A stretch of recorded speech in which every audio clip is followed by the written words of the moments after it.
요즘에는 음주운전 실형도 어마어마하게 세졌어요. 10월, 1년 막 이런 실형들을 막 내보냅니다. 진짜 심하면 단순히 음주운전했고 사고도 안 나는데 1년 6월씩 실형 나는 경우도 있어요.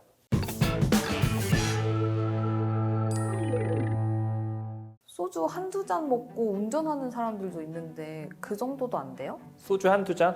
이 사람이 그러면 안 됩니다. 소주 한두 잔을 먹고 음주운전을 하면 음주운전 단속했을 때 단속 수치가 나와요. 음주운전 수치가 옛날에는 0.05 이상이었었거든요. 근데 요즘은 0.03 이상으로 내려갔어요. 그러니까 이거는 소주 한 잔 정도만 먹어도 불면 나옵니다. 소주 한두 잔 먹고 음주운전했다가 큰일 나는 경우가 생겨요. 특히 식당에서 소주 한두 잔 정도 먹었는데 아저씨 이거 차 좀 빼주세요. 이런 얘기할 때가 있습니다. 요럴 때 운전했다가 잘못해가지고 차 움직이다가 접촉사고 나는 경우들이 있어요. 그럼 이게 단속이 돼서요.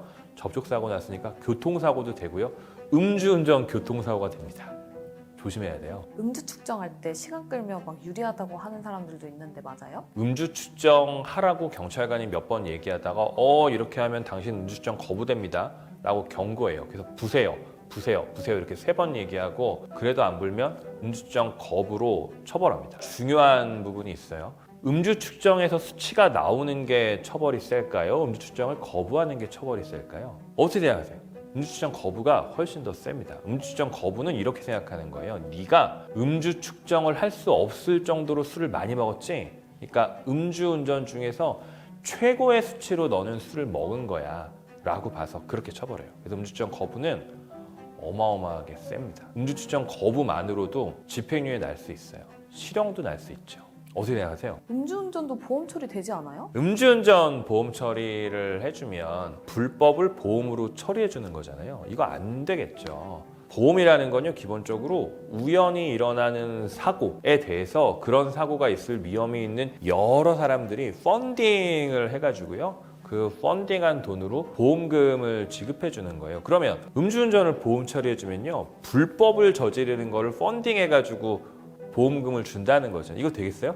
안 되죠. 그래서 음주운전 해갖고 사고가 나면 이거 보험 처리도 안 돼요. 조심해야 됩니다. 음주운전으로도 실형 선고 받을 수 있어요?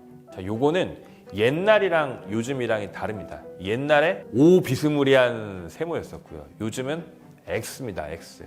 음주운전이 어마어마하게 처벌이 강해졌어요. 왜 우리 윤창호법이라고 아시죠? 윤창호라고 하는 젊은 청년이 음주운전 때문에 죽어버렸잖아요. 그러고 나서 처벌을 어마어마하게 올려놨어요. 요즘은 2번째 음주운전이면 구속될까 걱정해야 됩니다. 예컨대 뭐 올해 1월에 음주운전 했어요. 그런데 올해 5월에 음주운전 또 했어요. 이거 거의 실형 납니다, 요즘에. 진짜 조심해야 돼요. 요즘에는 음주운전 실형도 어마어마하게 세졌어요. 10월, 1년 막 이런 실형들을 막 내보냅니다. 진짜 심하면 단순히 음주운전했고 사고도 안 나는데 1년 6월씩 실형 나는 경우도 있어요.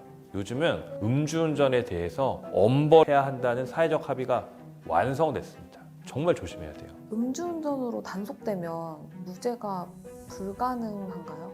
음주운전으로 단속이 되면 거의 모든 사람이 자백합니다. 아니 음주운전에서 음주운전 되는 음주 수치가 나왔는데 어떻게 자백을 안 하겠어요? 그런데 아주 간혹 무죄가 되는 경우가 있어요. 언제 그럴까요? 절차적인 이유, 법률적인 이유 때문에 그렇습니다. 음주 측정을 함에 있어서 예컨대 음주운전에서 사고 내서 내가 완전히 뻗어버렸어요. 그러니까 나는 음주 측정을 할 수가 없죠. 이럴 때 체열을 할 수밖에 없습니다. 체열을 하고 나서 그걸로 음주 측정을 했더니 단속 수치가 나왔어요.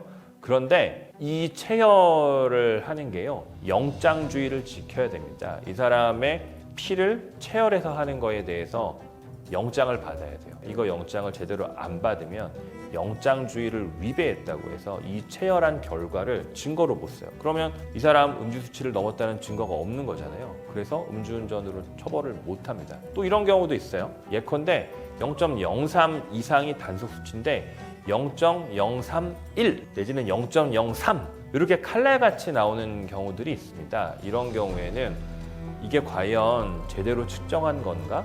그리고 이 사람이 음주 측정을 했던 시기랑 음주운전을 했던 시기랑 묘하게 차이 나는 경우도 있을 수가 있어요. 예컨대 내가 음주운전을 하고 나서 집에 들어왔어요. 근데 이거를 보고 누군가 신고했습니다. 그래서 경찰이 와서 출동해서 측정했어요. 그랬더니 0.03인 거예요. 내가 음주운전한 시점은 언제냐? 1시간 전. 이런 경우에 음주 수치가 나왔지만 무죄가 될 수가 있습니다. 혈중 알코올 농도가 상승기, 하강기 이런 게 있어요. 상승기일 때와 하강기일 때 이런 걸 약간 조합하다 보면 법률적인 이유로 그리고 혈중 알코올 농도의 과학적인 변화라는 이유로 무죄가 나는 경우가 종종 있죠. 그렇지만 거의 99.99% 유죄가 납니다. 음주운전 함부로 다투면 안 돼요.